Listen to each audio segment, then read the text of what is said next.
अस्सलाम वालेकुम रहमतुल्लाहि व बरकातुहू। सवाल भेजने वाले हैं मोहम्मद यासर और पाक पतन से इनका सवाल है। पूछते हैं कि मुफ्ती साहब, गुसल खाने में टप है तो उसमें पानी है, तो पानी के साथ गुसल कैसे करेंगे?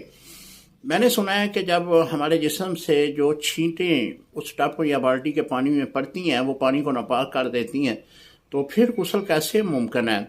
जी यासर भाई, जो आपका सवाल है इसमें हुक्म शरा ये है कि आप पहले तो अपने दोनों हाथों को धोएंगे, ताकि आप टब या जो बाल्टी में पानी है उसमें अगर डायरेक्ट तौर पर आप डाल देंगे तो वो पानी मुस्तअमल हो जाएगा, तो फिर वो ताहिर तो होगा लेकिन मुताहर नहीं होगा।